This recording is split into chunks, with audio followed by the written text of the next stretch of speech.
Hi, my name is Corinna Chandler, and I'm excited to have this opportunity to interview one of my favorite people, Professor Maureen Armour, for the DBA's Living Legends series. After a clerkship with the Honorable Barefoot Sanders and a career at 𝐏𝐥𝐞𝐚, which culminated in a partnership offer with that firm, Maureen decided to join the faculty at SMU as a professor and co-director of the SMU Civil Clinic. She spent nearly 30 years in that role. In that time, Maureen left an enduring mark on the Texas legal community. She taught and mentored 3 decades worth of students and helped shape their legal careers. She helped expand the externship and clinical programs at SMU. And she worked with her clinic students and peers to seek justice for litigants in areas of significant personal and societal importance: civil rights, housing, and employment, to name just a few. Maureen is the 2001 recipient of the 𝐓𝐫𝐫𝐸 Award from the Dallas Women Lawyers Association, the 2010 recipient of the SMU Women in Law Award, and the 2016 recipient of the SMU Willis M. Tate Award, which honors an outstanding faculty member. Now, after completing your undergraduate degree in politics, you didn't immediately decide to go to law school. Instead, you first sought a master's in social work at UC Berkeley. What influenced your decision to pursue work in the social work area? Well, most importantly is I'm the first member of my family to go to college. And so when I graduated, 2 of my favorite undergraduate professors, Professor Peter Ubben and Carolyn Elliott, were very supportive of my going on to a graduate program.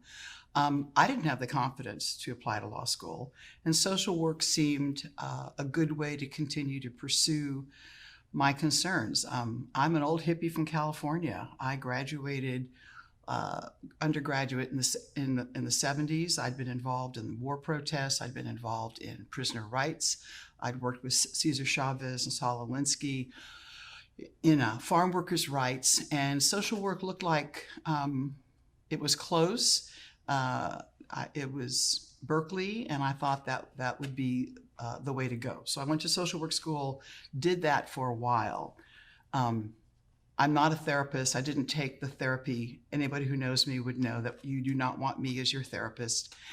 So I did that, and I continued to be very active in the field of aging. When we moved to Texas, my then husband, I then decided, having seen all these amazing attorneys in civil rights and the war protests, Chicago 7, the Soledad brothers, Faye Stender, and others, I thought I'd go to law school, keeping in mind I had absolutely no idea what lawyers really did.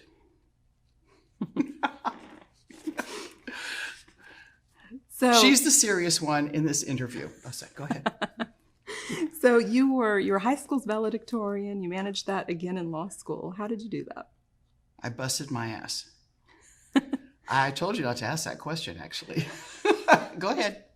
Well, anybody who knows you well would remark... Let me put it this way. I was number 1 in my class for all 6 semesters. My classmates and I might say that it was a very low bar, but I happen to think the class of '81 is full of the most amazing lawyers that I know here in Dallas, and I'll continue to drop names about my classmates as we go forward.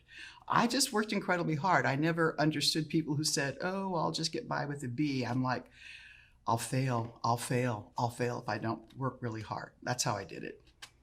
Anybody who knows you well would describe you not just by your amazing intellect, but also your work ethic. I mean, it's common knowledge that you wake up, at 3 a.m. and start emailing people about your cases.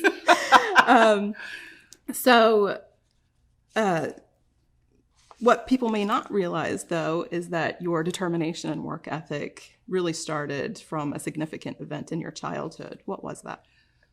Thank you for the lead-in. I had polio. I was part of the California epidemic, the last polio epidemic before the Salk vaccine. I was isolated. I was hospitalized. I was told, my family, that I would never walk again. I came home. I was in a wheelchair for a year. I was, quote, homeschooled. We didn't call it that in those days. My father worked with me doing physical therapy. People who know me also know, don't ever tell me I can't do something, because as you can tell, I'm quite athletic. I walked. I did not suffer some of the horrendous disabilities that grew out of polio. And it was the first really, I was a March of Dimes child. I was sort of a poster child and that kind of thing back in the day when I learned to keep my mouth shut. But to me, that's a really pivotal moment. You know, if you can walk again, what else can't you do if you just put your mind to it? So after law school, you clerked for Judge Barefoot Sanders. How did that experience impact you? Let me just pick up in law school too, because you'd use the word mentoring when we talked. And back in those days, mentoring wasn't just formalized, a process. When I got into law school, it was a really different experience because I was the same age. I was an older student, so I was the same age as some of my faculty members, now dear friends, Bill Bridge, Paul Rogers. So I wasn't as easily intimidated over some of my classmates. I clerked for Betsy Julian and Mike Daniel during law school, and when I went, I wasn't going to clerk for Barefoot initially. Ellen Solander convinced me to clerk. I already had a job offer from 𝐏𝐥𝐞𝐚. Clerking for Barefoot Sanders was and remains probably one of the most significant experiences of my entire life, both personally and professionally. They just don't make him like that anymore. I mean, he was a man of integrity. He was caring. He ran an efficient court. He was smart. And he cared about people. I mean, he cared about the federal courtroom as a place where, I mean, commercial litigation, yes, show up, do your job, but also like in the 𝐓𝐡𝐨𝐵 litigation, the mental health litigation, where people were given a voice, a chance to be heard who would not otherwise be heard. And I loved him. I adored him. We had a couple of famous set-tos. I do think, remember, he had been a U.S. attorney. I do think there was one point we were talking about piercing a federal grand jury. And I think I'm quoted as saying, the grand jury isn't a fucking witch hunt. It can be pierced if you follow certain procedures. He was one of the great joys of my life up until his death. So couldn't have done it without him. Well, and after his death, you wrote the lead article and served as guest editor for a special memorial edition of the SMU Law Review. I did. And that fact that I did that shows how much I did love him. I wanted people, I mean, the title of the article extols the virtue of the giving people a voice in the courtroom, and I write about the 𝐓𝐡𝐴SBE litigation, and I write about some other cases. And the fact that I loved him enough to do that, because writing law review articles, I've written my fair share, probably more than most people should write, fewer than many want to, but I was happy to do that for him. And he had donated all of the 𝐓𝐴SBE materials to the library. And so there's an amazing archive there of the 2 DISD pieces of litigation. So if people want to study that and learn from those experiences. I got that done. Now, going back to your law school days, I think it really does show that you must have cared a great deal about him. Yes, it does. Because you actually resigned from law review during law school. What was the story behind that? Well, let's be clear. It wasn't because I had my class, when they went on to the law review, Sharon Freitag was editor-in-chief. And Sharon Freitag, in my opinion, as an appellate lawyer, as a writer, and a lawyer just walks on water. No, it was very simple. I had made a promise to my nephew that he could come and visit me. We had those case notes were due, and I wasn't able to get it done in time. My classmates all said, great, take another week. We don't care. The editorial board said, no, you can't do that. I said, well, nephew, case note, I'm going to have to resign. And then infamously, they said, well, you can't do that. And I was like, well, of course I can resign. I mean, that's really easy part of this equation. Nothing about law reviews per se. It was just my own, at the time, what was more important to me. And, that was back in the day. these days, law students, I mean, their resumes are amazing, and the competitions, and the law reviews, and the articles. I wasn't raised in that ethos of how you be a successful law student, a successful lawyer. I just thought you did your job, did the best you could, and kept moving forward. Remember, I convinced you not to resign from law review. So this is true. On record. On record.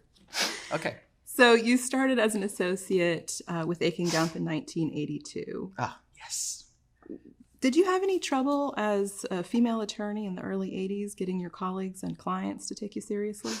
Well, I have been incredibly lucky. The theme in this is a lot of, Barefoot Sanders, working with Betsy and Mike Daniel. When I got to 𝐏𝐥𝐞𝐚, I was dropped into the middle, and I've written some names down because names are not my strong suit at this point in my life. I was dropped into the middle of a litigation section that could not have been more supportive, creative. Yeah, there were issues, and they came out in odd ways. I think in one interview, someone asked me if my husband would object if I made more money than him, and I was like, duh. I go to law school so I can make more money than him. He's a professor. Someone mentioned, would I find difficulty if clients didn't want to work with me because I'm a woman? I said, well, we all have our biases. I mean, I don't like Southern preppies. Everyone's got something they can't put up with. It was an incredibly supportive environment. I mean, Mike Lowenberg, Bob Goodfriend, Bart Wolf, Mike Bird, Mike Lynn. I'm going to forget somebody. And one of my dearest friends, who's still an incredibly dear friend, Clarice Davis, who helped guide me through some of the politics and learning to be a little more politic in how I interacted. Ed Kottman, who I worked with and loved working with, Peggy Tobolowsky. I never felt anything from within the firm. Yeah, there were fewer women in litigation higher up in those days, and you could see it. Again, my take was to nose to the grindstone, do my job, and learn to be the best lawyer that I could learn to be. An amazing opportunity at 𝐏𝐥𝐞𝐚. So there was a popular lunch and social spot for law firms at that time called the Dallas Club. Well, there was. It probably, if you knew me, you would never have taken me there. We walked in, they wouldn't let us sit in the main dining room. And I've always found that amusing. So we sat down in the annex for where you could have, and I was just like, so don't you want us to sit back there? What are you guys doing there? I'm not going to use that term. What is it you don't want the women to see you doing? And it was suggested that perhaps that was not a place we should be taking clerks. It's changed. Things do change. And I think in my own little way, other women who just persevered and kept being, take me for who I am. I'm a good lawyer. That's what I want to be judged on. I worked on the massive Hunt litigation.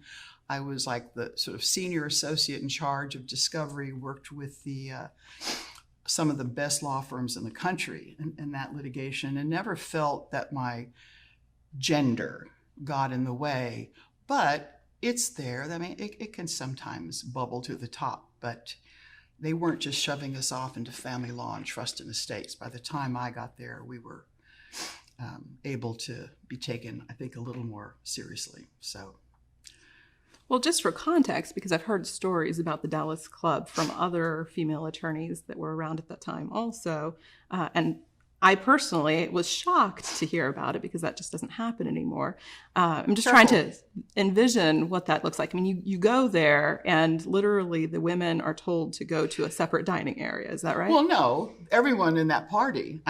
It was, you can't take women into this main dining area.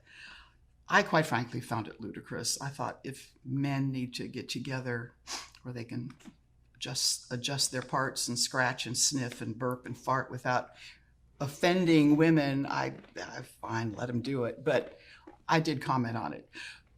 May not always have been the most politic thing to do, but I thought it was funny. I just thought, yell at them, laugh at them. My approach was typically to laugh. I imagine so. Poke fun, mock, whatever you want to call it. Now, you're known for using some colorful language sometimes, and I know I've heard at least one F word so far today.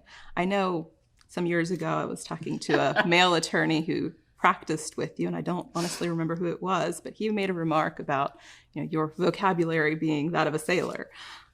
What's your response to that? Yeah, who fucking cares? Anyway, I've been swearing my whole life. This was not a recent innovation. If anybody wants to drop an academic footnote, there's a very good article on professional women and strong language that talks about swearing. I just found it was a way to, quite frankly, diffuse tension when I'm working with men. I'm not a Southern lady. I wasn't raised in the South. I'm from California. I've always used colorful language. I've always sort of spoke my mind. I don't know how I've always gotten away with it. I swore when I was never on record, never in print. Well, this is the first time it'll be on record. And it's also a question of power. Swearing is powerful language, and it's language that has always been appropriated by men.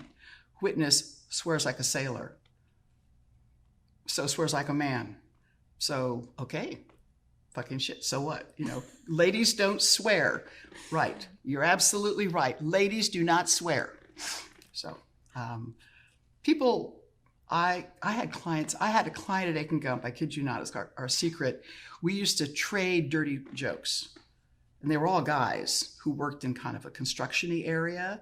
And I was pregnant, waddling around 6, 8 months pregnant. And our idea of a good time was we would call each other up and say, I got a really great dirty joke for you. I don't know. It always struck me as silly that people found it worthy of comment. Well, you've mentioned your pregnancy. Your son, Doug, was born in 1986. What was it like being a pregnant woman at a big firm in the mid-'80s? It was... Physically, you were obviously pregnant, but people were trying, 𝐏𝐿 was trying so hard to be egalitarian. I was going on a trip with Mike Lynn to Houston to do some depositions, and we had those big trial cases. Now I'm like out to here, and he's like, okay, you get that one, I'll get this one. And I was like, Mike, I'm not carrying a trial case. And he says, well, I didn't want to offend you by offering to carry it for you. And I go, no, in fact, you could even open doors for me at this point, because I'm like the fucking Queen Mary trying to dock, waddling around. Mary Spector, who I worked with at 𝐏𝐿, was pregnant at a similar time. We were doing a prove-up in Judge Fish's court at one point, and he finally said, ladies, you don't have to stand up, because it would be one of those trying to get out of your chair so you could stand up and address the court. I had my Maalox and my crackers, and I went to meetings and depositions and all. I just chug my Maalox and eat my crackers and periodically go and throw up or do whatever I needed to do. There it was. People get pregnant. Well, and despite the pregnancy and taking maternity leave, you had a partnership offer from 𝐏𝐿. I did. And so that even surprised even me, quite frankly. So in 1989, though, you decided to take a year off from 𝐏𝐿 and teach in the SMU Civil Clinic as a visiting professor. Again, an incredible opportunity, and it was, they needed someone to come in to cover someone taking a sabbatical in the clinic. 𝐏𝐿 I was pregnant with my second child at that point. 𝐏𝐿 was supportive. I'd taken time off there to go do the teaching. I arrived, taught in the summer session, and then began to teach in the fall. I loved it. I just fell in love with the teaching, with the students, with what clinic could do, with the kind of lawyering we could foster and teach and advocate, and the service the law school could provide and was providing through the clinical program. Never looked back. A lot of people might be surprised when you walk away from this partnership offer to teach, but it was just the love of teaching. Yeah. Being paid what your new salary equaled your old tax bill. Yeah, it was kind of, my children actually at various times in their lives have suggested it was a bad choice because they would have liked the more money coming in. But no, and I graduated from SMU. I knew lawyers and here in the community. It was just it was hard. clinical education was just sort of getting a toehold in the academy as a kind of part of the academic offerings. It was gaining some legitimacy in that regard, and I loved it. I mean, I just loved it. Well, and you spent almost 30 years as a professor and co-director of the SMU clinic. How is it different working with students in the clinic versus attorneys in a firm? Well, I was in charge in the clinic. I was low man on the totem pole in the firm. Well, it's like running a law firm with 15 new lawyers every semester. You know, between the exhilaration and terror was kind of the emotional gamut one would run as a clinical faculty. And because I came from a large firm experience, those were the skills that I had. I mean, my approach in clinic was cases are prepared whether they're $1 million, $100,000, $10,000, $100. You know, the same core lawyering skills. I mean, I am a bear on the law. You and I both know I am a big advocate of learning good discovery skills. I think you can win a case in discovery. Being prepared, you know, teaching students to read cases, not just yellow highlighter law, preparing them to be an advocate, and, you know, expressing my incredible appreciation. Students are so brave to go into clinic. They have no idea what they're getting into. We tell them, oh, you're going to be in court in 2 weeks. Okay, you know. And they do it. They're brave. They get up, they prepare. But also you have to appreciate, I mean, our clients. For many of our clients, I think as one of my students wrote in a piece about me, we were the last lawyers in town. We took cases that no lawyer, even a pro bono lawyer, they'd be too complicated and too expensive for even a pro bono lawyer to take, and they were not going to generate fees, and they were not going to generate recoveries that would warrant it. And we became that firm. We would get referrals from law firms, from judges. And so we picked up fun, I mean, that's a lawyer saying fun, obviously not fun for the client, but unusual cases where we could have a real impact. And the difference was I demanded the same quality of work product I would have demanded as an associate. And I judged the lawyers in clinic. You know, if you wanted, you know, you had to show initiative. You know, at the end, if I would go to trial with you, if I'd trust you to have my back, that was my goal, to make you a lawyer who could stand up and trust you to have a client's back, to understand what it meant to represent a client. When that pin dropped, when the students stopped looking at me for affirmation and began to look at, am I getting what my client needs? That's what I should be focused on. And I knew I'd done a good job. What was the hardest part about teaching clinic? Not being able to do it myself. I mean, every clinician, you sit there in the courtroom and you're like, they're prepared, they're ready. You just have to let them do it. And I wasn't creating mini-me's. I mean, God forbid. Students have to find their own way, you know, their own voice as advocates. But students took critique well. I mean, one of the things you learn in clinic is to give and take critique, to listen to your colleagues, support your colleagues, help them with their oral arguments. You know, that kind of, so that was one of the hardest things. But one of the things I loved about it is I am, if nothing, not tenacious. And we could take impossible cases because we never had to give up. We were the plaintiff's law firm from hell. We had no overhead. And we could pursue recoveries and justice for our clients when other lawyers would have said it's just not worth it. You know, there's not enough money at stake, or I don't have the time, or that kind of thing. So that was the luxury of teaching in a clinic for me as an attorney. And then I think our clients got incredibly good legal representation. You talked about judges, and sometimes judges would call the clinic and refer a case or ask the clinic to step in and represent a pro se litigant in one of their courts. Right. What stands out to you? What cases stand out to you from that time? Well, one of my classmates, Judge Boyle, called us to take on a police shooting case, an excessive force case.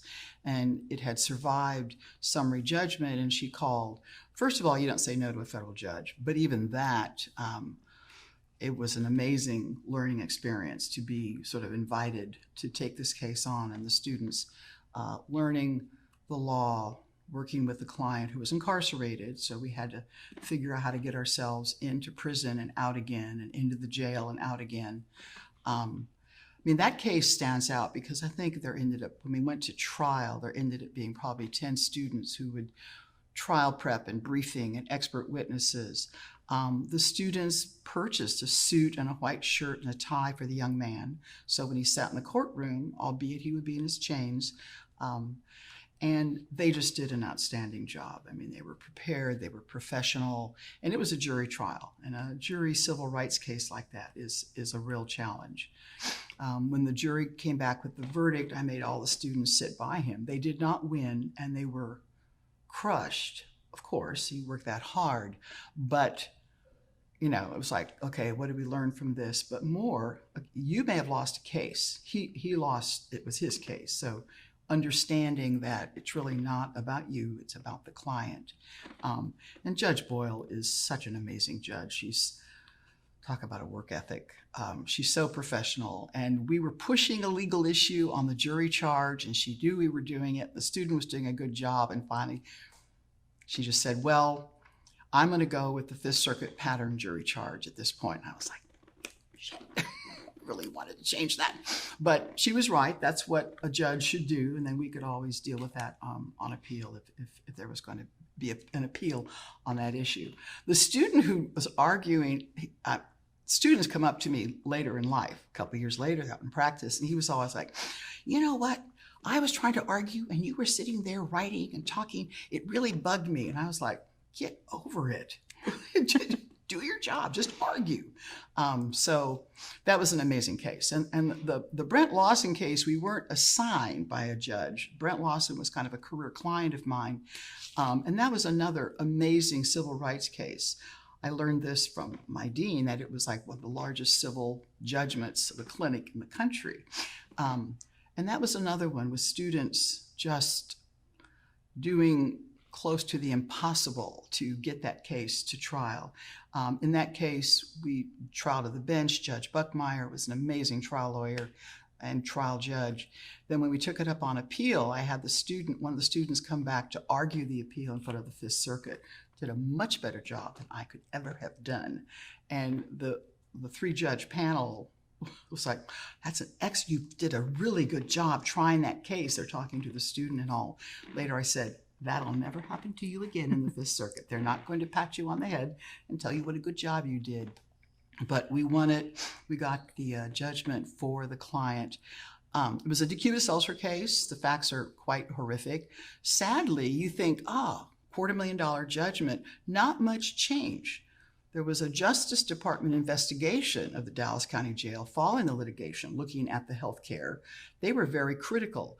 Things didn't really change until there was a new sheriff in town. So even as a civil rights lawyer or someone who thinks you're making an impact, there is a certain level of change sometimes doesn't come as quickly as you would like, but you just keep banging your head against the brick wall until someone finally opens the door. So things are a lot better at the jail. And I give credit to Brent. I mean, he was willing to pursue that and say, this is not how you should treat human beings. Well, and you mentioned the excessive force case before that, and the clinic didn't win that case, but you did affect some change. We did affect some change. And they're called knock and talks. It was a warrantless search, basically, and we challenged that. They go up and they just like, we'd like to talk to you, and if they could glimpse anything inside. So we had, because I required the students to know the law backwards and forwards, we had some positive impact. We also had some really, I was asked to handle a case from somebody who, one piece of advice, don't lie to your lawyer. I mean, you want to lie to anybody else, that's an issue. You lie to your lawyer, and the lawyer standing, and at this point, we were getting the case on a roll, and I had gone to court on a pretrial issue. We were getting ready, and the DA on the other side had some information about our client that we were not aware of that really changed the tenor of the case. And it had to do with prison segregation. Where do you place certain kinds of prisoners? And we had extolled him as kind of a minnow in a shark tank, and he'd been unfairly treated. And there were horrible facts that went along with this. Suffice it to say, I discovered in that hearing, being handed his rap sheet from Cook County, he was hardly a newbie in the prison system. But again, the underlying issue, you don't put sex offenders in general populations and that kind of issue, that changed. I mean, we did have an impact. His case did not go forward, so he was able to contemplate whether lying to lawyers was really a lifestyle choice he should continue to make. Well, and you've talked about some of the big cases. I mean, these are cases where you have a new crop of students every semester. The Lawson case went on for how many years? Well, Brent had three cases, and the big case was the last one. And that case took us 3 years, I think, to finally get to court. So you had 6 set of students. Then you've got the appeal. You've got probably another set of students for that. You have a student that comes back to argue it. Yes. How do you manage that challenge? You're really the lead attorney in the case. You know everything. I know everything. I mean, I know every case inside and out. I mean, the students come to me. They have to prepare. I don't tell them what to do. I'm very Socratic, if you want to put it that way. But how do you think this through? But meanwhile, I've researched it. I know what they should be finding. And if they don't find what they should be finding, I can sort of guide them and show them, well, did you try this? Did you try that? Why the fuck didn't you try this?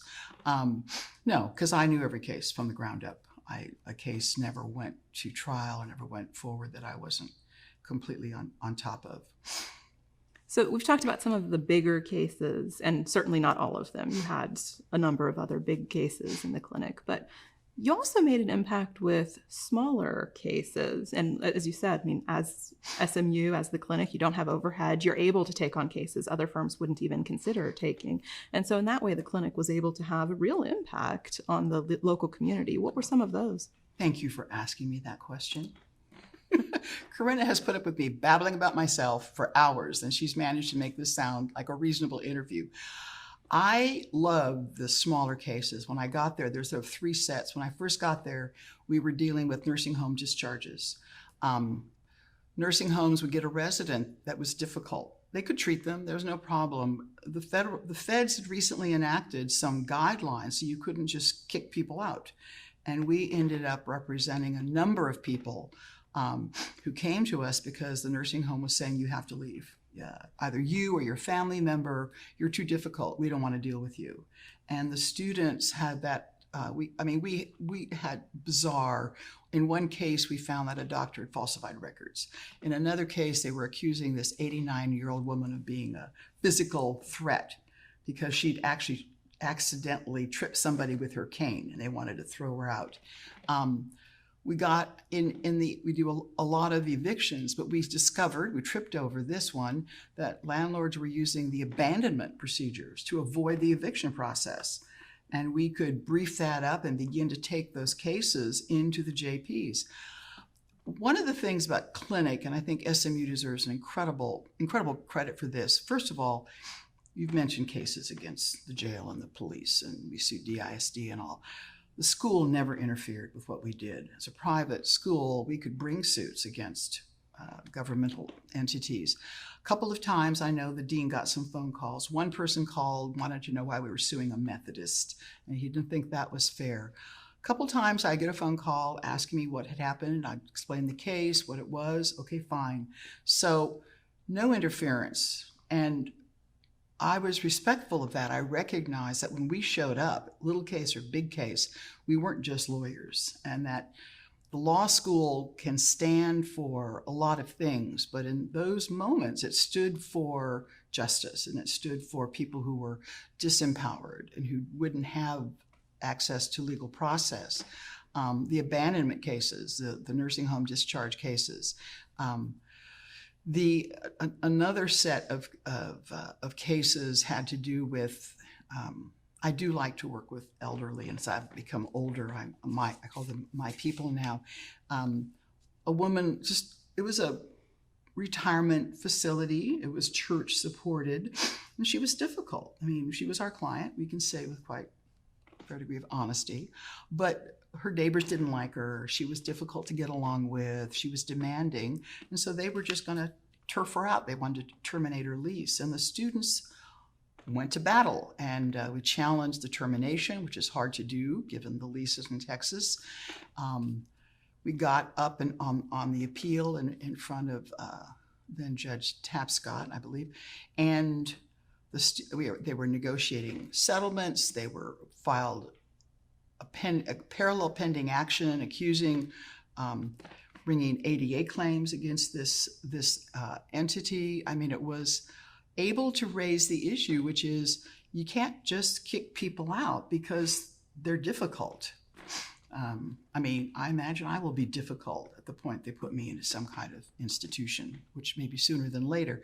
But those kinds of cases, which on their face, and then we also did a lot on consumer debt. And my colleague, Mary Spector, she and I were doing these cases, and the pin dropped, which is how the debt collectors were abusing the process because they were able to get defaults on affidavits, and we began to challenge the affidavits. And Mary has subsequently done some really interesting research showing if a lawyer shows up, a lot of times the debt collectors back off. But the judges began to say, thanks in part to us, no, you can't get a default judgment on an affidavit. I want someone to show up and prove up the debt.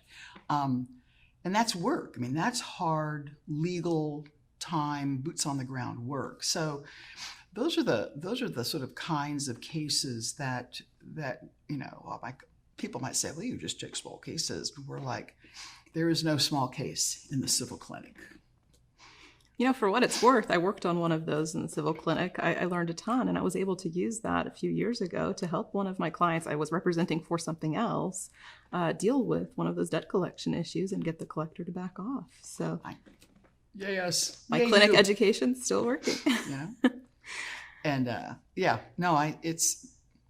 and SMU, and standing up and being able to have SMU behind you. I took it seriously, and I don't play games as a lawyer, and I want to be the best, most ethical, hardest working lawyer in the case. And my students do get emails at 3, 4, and 5 o'clock in the morning from me. I remember those. So in addition to teaching clinic, you also taught a civil rights course. I did. And that course was very popular with SMU students. How did that come about? Well, initially, someone decided that the clinicians, we weren't teaching enough. I mean, we were teaching clinic, but we needed to teach another course. And I taught it as a survey course. And I'll freely admit, it's just boring. Survey courses are just boring. But we were trying to field more writing experiences, so I restructured it as an edited writing experience. And I taught it as how to put it, the students would come in, I had a special syllabus, and I was focusing on cases where the court had changed its mind or made a significant core decision. How does the court decide? And first of all, I tell students, you'll never know how they actually decide, because they can decide sitting in the bar, sitting on the toilet, at home, who knows. What they put on paper, and I happen to think Justice Kennedy is one of the most honest of the justices, because he would put down the yin and yang, the he and ha on these issues. They had to pick an issue, unresolved court issue. There were a series of exercises we went through. They had to end up producing a critical analytic memo looking at both sides of the issue, but ultimately they had to prepare a Supreme Court brief and argue the case. And the class at the end, the last couple of weeks of class, the projects were, they would argue to the class, and the class would vote as the Supreme Court. And the students just picked good issues, hard issues, sometimes issues that were strange to me. Are clones humans under the Constitution? Very far-reaching. but they got it. I mean, a lot of times they would have a project, we'd argue, we'd vote, and then like a year later, 2 years later, the student would say, Professor Armour, I won, I was right. And I was like, yes, or, oh, we lost, okay, well. My primary goal in that class was to convince students, most constitutional cases never make it to the Supreme Court, as you know. You've done litigation in the district courts. We live in a constitutional world because people have access to the district courts for cases, and there are hundreds of cases, and people voluntarily, policemen voluntarily, they comply with the court's decisions. And I wanted them to be able, if a client walked through their door, I wanted the students to feel confident to at least spot a potential constitutional issue, if that was there, and not be afraid, not think, oh, this is some kind of magical hard thing and I can't do it. I wanted, so I handed out the petitions in Grutter. They saw the petition in the Lawson case. They saw the petition in the Marshall case, so they could see, oh, well, this is how you plead it. This is how it comes about. Looking at the discovery, I made them read the district court decision in the Grutter decision, and they were astounded how different it was from the Supreme Court opinion, and even how differently the record looked at the district court, and what part of the record the Supreme Court relied upon, and what facts the Supreme Court relied upon that weren't in the record. And so we had those kinds of discussions. I always told them, I don't care about your personal politics. I'm a bleeding heart liberal, full disclosure, but there are two sides to every issue, and I want you to represent a client. And that was the way I kept things on track, so it wouldn't digress into the politics of this. I was like, the legal issue, what's the legal issue? How are you going to argue it? What's it going to take for you to win this case at the Supreme Court? And it was a fun class, and people, they'd have to vote, and they'd go, but I'm not ready to vote. And I go, this is what the Supreme Court does, guys. They read briefs, they listen to oral argument, they look at records, and then they decide, this is it. And they'd be like, oh, I don't want to vote. We had a young woman who argued the Obamacare, the issue, can the government make you eat broccoli? But she had come up with, we'd analyzed the cases, the theory of the case. Her brief was impeccable, and she called back. She goes, I won, I was right. I go, yes, you were. So going back to the issue of mentorship, you've been an amazing mentor to me and many other students. I don't think I've litigated a civil rights case or made a career decision without calling you to seek input. You talked some about some of the people who've been important in your own career. Are there any that you haven't mentioned yet? Thank you. Yes. I can't mention everybody. It's so difficult. I think people who supported me over time. I know when I was at the law school, I have to mention Paul Rogers, Fred Moss, and Bill Bridge were three I'd had as faculty. I hadn't had Fred, but I had Bill and Paul. And then when I was a young faculty member they were wonderful mentors for that part of my career. I have to mention Ellen Solander. Without her, I would never have applied for my clerkship. And she was, a teacher, a friend. When I came back to teach, she was a colleague. And I think I mentioned Betsy and Mike and Ed. My classmates are mentors in many ways because we know each other, and I think there's a level of keeping each other honest. Kaplan and Holston. I mentioned Sharon Freitag. I wrote some things down because remembering names is not my strong suit these days. Judge Boyle.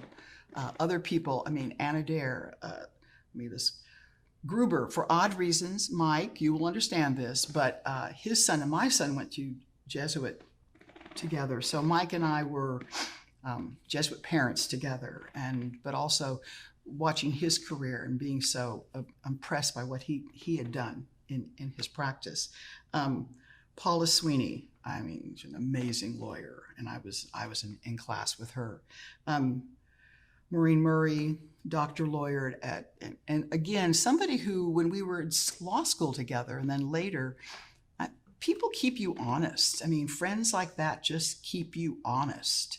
And I think whether you call them mentors or just pains in the ass or just people who are like, why'd you do that? Or why aren't you doing this? Or that really impressed me. I mean, I'm in awe of what my colleague Bill Holston has done in the immigration arena. I think the world of what Jeff Kaplan. These are two just dear friends. Other people who've mentored, and I have to go back to Clarice Davis. I mean, she has been there the whole time for me. And when I was going to do something inordinately stupid or in politics, she was often a good sounding board. Didn't mean always stop me, but she was certainly somebody who challenged me intellectually and has been there when I thought I wanted to just like, I've had it, or I'm fed up, or I can't deal with this, or what do I do with this judge, or going to her. I have been incredibly fortunate in my career, and that I could retire in a place that I loved. Well, let's be clear, Texas. I mean, when I came here from California, I thought I was in a foreign country. I tell people in California were like, how have you lived in Texas? And I've said, Dallas has been good to me. And I forgot to mention Judge Sanders, but also Phyllis Macon, his secretary, major domo, right-hand woman. She's been an incredible mentor and support through all the years. When I want advice, I mean, I think the Dallas legal community is incredibly giving and supportive. And so there have been times when a student was working on a case and I was like, I don't have any fucking idea what we should do. Go call so-and-so. Make sure there's no conflicts and see if they can give us some ideas. People are helpful. People are supportive. I mean, unless they're opposing you, then it's all's fair in love and war, right? So, I mean, you really think of mentorship as something beyond what the traditional concept is, find a more experienced lawyer and ask them for advice. It's more of a network of support. But I think also, if we look at your experience, mentorship is a two-way street. I mean, you talked about some of your mentors, Judge Sanders, Professor Solander, Clarice Davis. I mean, these were people that were there early in your career or in your education and were supportive of you, but you in later years came back and helped them with certain things or, worked on the memorial issue. Right. I mean, it's really a two-way street. Well, I think that people mentor because they like helping. They like to, first of all, you mentor because you think you know something. Once you disabuse yourself of that fantasy, but being supportive, learning to listen, learning to, offer advice when it's appropriate. One of our sayings in the clinic is people don't know what they don't know. And a lot of, quote, mentoring or advising young lawyers is just like, calm down, take a breath, this can be dealt with, there's a future, you don't know what'll happen in the future, that kind of thing. So, these have been dear friends, and it was sad to say goodbye. I mean, when Ellen died, it was very, when Barefoot died, I mean, I have a dear friend from my law school class, Bob Dennis, when he died. You hate to say goodbye, but you know that ultimately it's all about colleagues and good friends and doing something that you love. And I have been able to do that. Now, it's never been perfect. I was a faculty. I mean, one of the best things about being retired is never having to attend a faculty meeting ever again. So life has its ups and its downs. So you talked earlier some about the greater emphasis on experiential learning these days. Yes. Over your 30 years, almost 30 years in the clinic, you saw the clinical program expand quite a bit. You helped in that expansion. What clinics existed when you first got there? Well, as a clinical faculty, well, it was basically criminal and civil and tax. We expanded it. I helped write the grant for the child ad clinic. We then had very generous alums, the donation for the family law clinic. the Women's Clinic, which has done immigration work and other kinds of work. We have recent monies coming in for the Criminal Justice Institute Center that's there. Small business clinic, kind of off and on. We had a patent clinic, again, support through the community. The law school has changed. I think I've mentioned this to you, obviously, is the sort of the core curriculum and the core faculty hasn't expanded or changed that much, but law schools now make much better use of expanded adjuncts. I mean, we could do without adjuncts. Externship programs are much bigger now. The pro bono requirement is a new requirement, and it exposes students. The ABA's requirement for experiential learning now obviously puts clinical education and those kinds of courses a little more front and center. So, I mean, I think the clinical program at SMU has grown, and it has outstanding faculty, and you know, I think it stands equal to any clinical program in the country. So, well, thank you for letting me interview you today. I'm trying to think if there's anyone's name I forgot, and I did forget to mention. I'm looking at this. I'm going, oh, Carol Stevenson. Carol also resigned law review. We were in the same class. We were taking 𝐏𝐿𝐿 together, and she is somebody who, I don't know if it's a mentor or lifeboat buddy or what you want to call it, but another very talented lawyer who, over the years, I've interacted with, gone to, gotten feedback from her, and I was looking at my list and I thought, I don't know why her name's at the bottom. I'm going to mention her. You know, opportunity. I tell students, you're at SMU. It's an opportunity. Take advantage of every opportunity that you can. Well, speaking of opportunities, I guess here's an opportunity for a shout out to your students, because you have learned from them over the years too. I am. A shout out to some lessons learned were painful for me, and I'm a better teacher for it. You know, I'm not going to single anybody out because there are too many. I will mention that Judge Irma Ramirez likes to tell the story that she was a clinic student and I made her pull an all-nighter while I left her. I think my parting words were, I've done an all-nighter. I don't need to do this. You're staying here. So students teach. I mean, I love young lawyers. They're not jaded, cynical, or too full of themselves. They're great fun to work with. Well, thank you for letting me interview you today. Well, thank you for thinking of me for this. I'm surprised I passed muster and was allowed to do this. And thank you for watching. Goodbye.